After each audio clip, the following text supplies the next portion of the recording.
Salam sejahtera bagi kita semua. Kembali lagi dalam renungan harian kita. Mari Bapak Ibu kita memuji Tuhan dari Kidung Jemaat nomor 440 di badai topan dunia.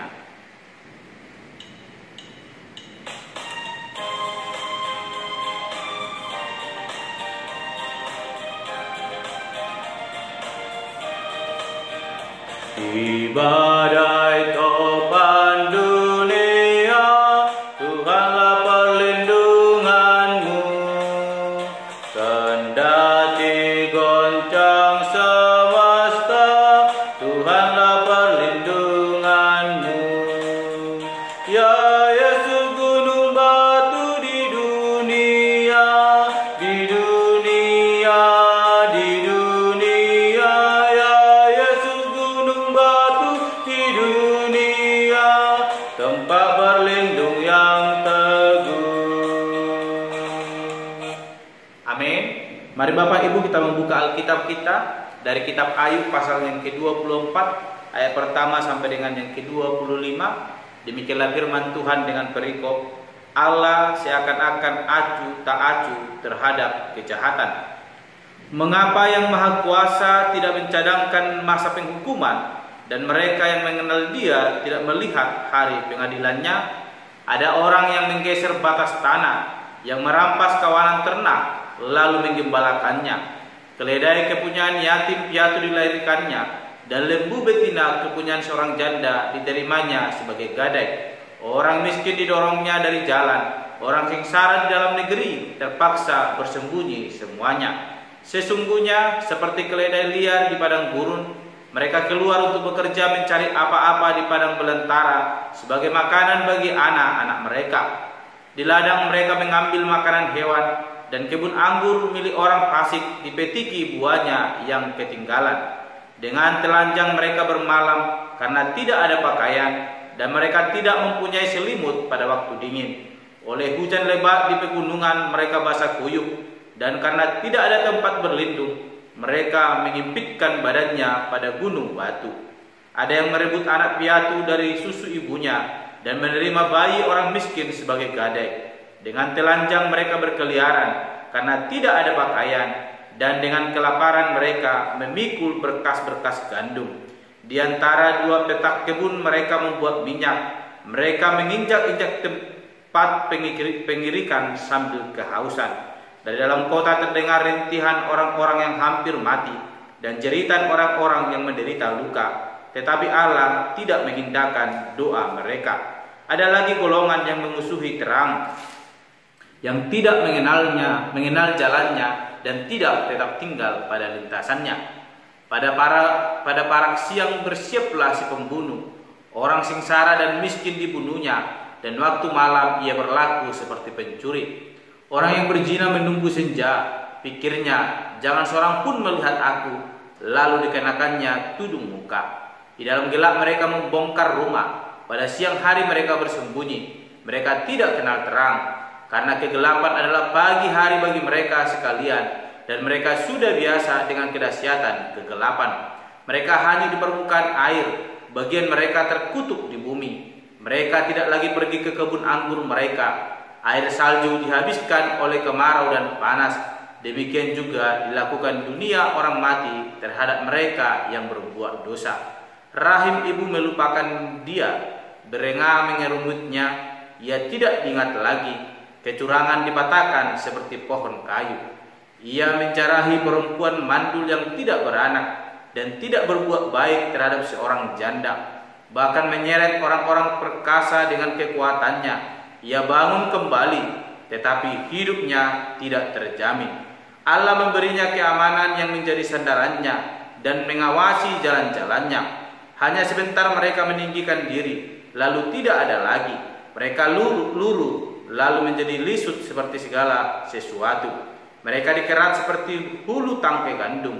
Jikalau tidak demikian halnya, siapa berani menyangga aku dan menyediakan perkataanku? Amin. Bapak Ibu saudara yang terkasih, saat ini kita kembali merenungkan firman Tuhan tentang bagaimana kehidupan Ayub yang mengalami persoalan yang mengalami penderitaan, yang mengalami musibah. Bapak Ibu saudara terkasih, dalam perenungan kita hari ini saya berikan tema bagi kita semua, yaitu Allah peduli.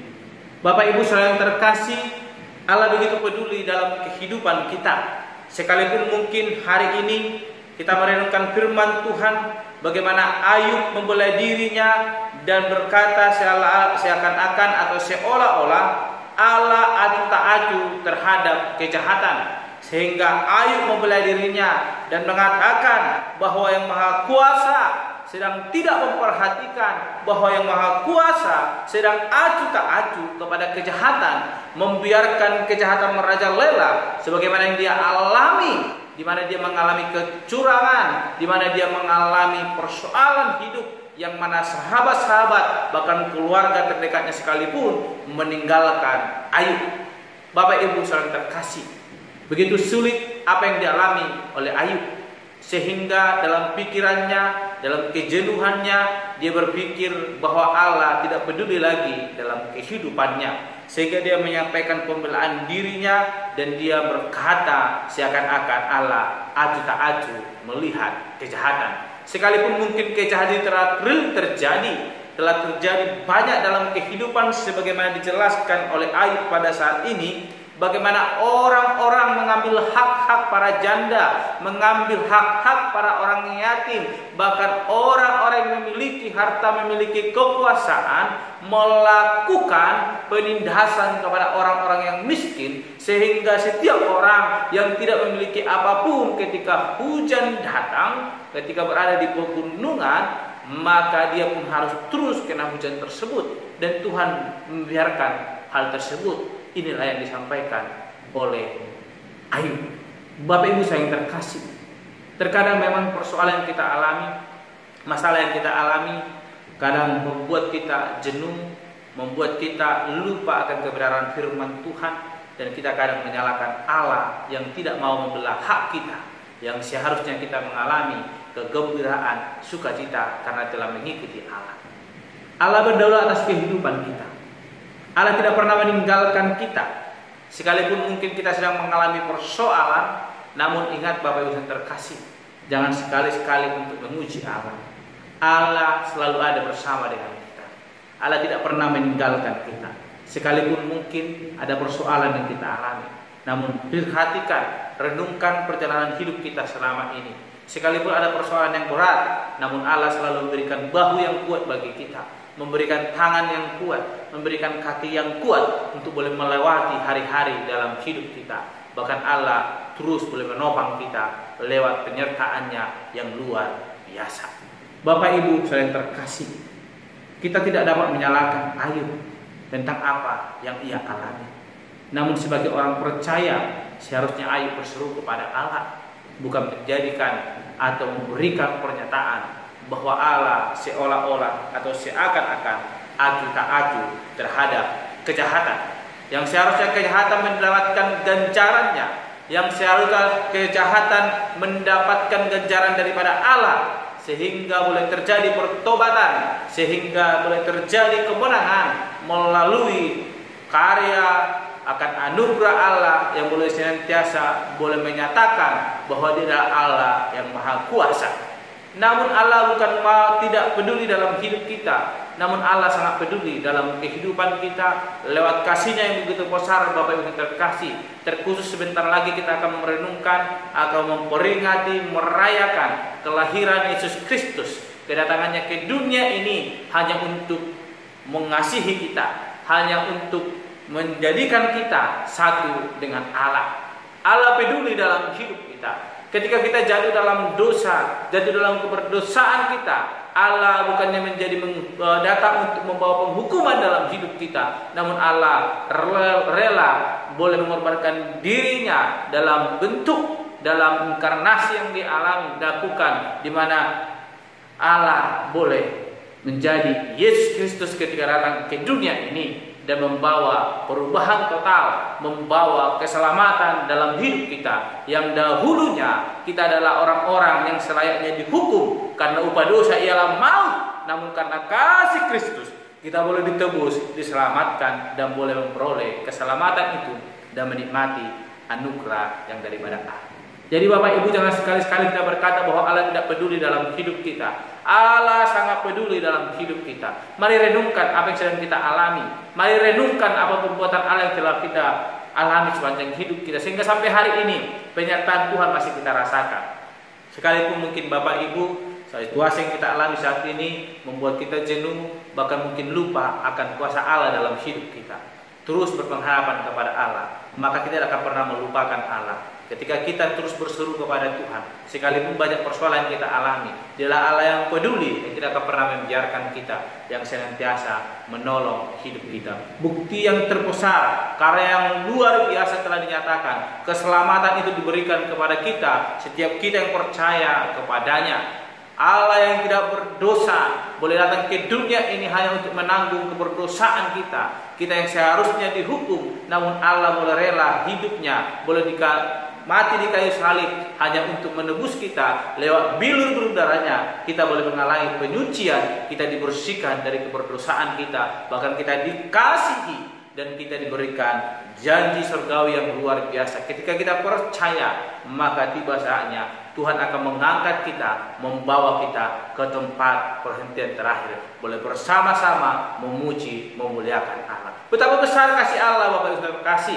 Allah sangat peduli dalam hidup kita. Jadi jangan sekalipun kita berkata bahwa Allah tidak peduli dalam hidup kita, sebagaimana yang dialami oleh Ayub. Dia berkata bahwa Allah seolah-olah diam diri, seolah-olah tidak memperhatikan kejahatan yang terjadi, sehingga Tuhan boleh membiarkan penghukuman terjadi dalam kehidupan Ayub. Tuhan bukan tidak mengasihi Ayub, Tuhan sangat mengasihi Ayub, sehingga Tuhan boleh mengizinkan itu terjadi karena Tuhan senantiasa menyertai kehidupan Ayub. Demikian dengan hidup kita. Terus andalkan Tuhan dalam hidup kita. Apapun situasi yang kita alami, Tuhan akan tolong, mampukan kita, sebab Dia peduli dalam kehidupan kita. Berkat kasih-Nya akan memampukan kita, lewat pertolongan-Nya akan memampukan kita, menguatkan kita dalam menjalani hari-hari kita, tetap berjalan dalam kebenaran firman Tuhan dan senantiasa memuliakan nama Tuhan Allah. Amin. Allah peduli, jangan pernah merasa kita ditinggalkan. Sekalipun ada badai topan yang menghalau hidup kita, ingat bahwa Allah peduli dalam hidup kita. Sebagaimana pujian kita tadi dalam jemaat nomor 440, di badai topan dunia, Tuhanlah perlindunganku. Jadikan Allah sebagai perlindungan dalam hidup kita, sebab Dialah Allah yang peduli akan setiap apa yang sedang kita alami saat ini. Amin. Mari kita berdoa. Bapa surgawi, kami bersyukur untuk perenungan hari ini yang mengajarkan kepada kami bahwa Engkau adalah Allah yang peduli atas kehidupan kami. Sekalipun mungkin kami sedang mengalami kesulitan, kami percaya Allah tidak akan pernah membiarkan kami. Engkau Allah selalu bersama dengan kami, menolong, memimpin hidup kami. Tuhan, ini hidup kami.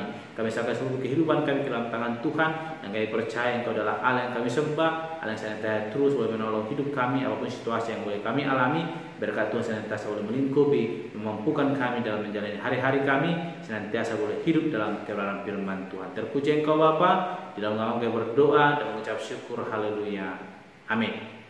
Shalom Bapak Ibu, Tuhan Yesus memberkati.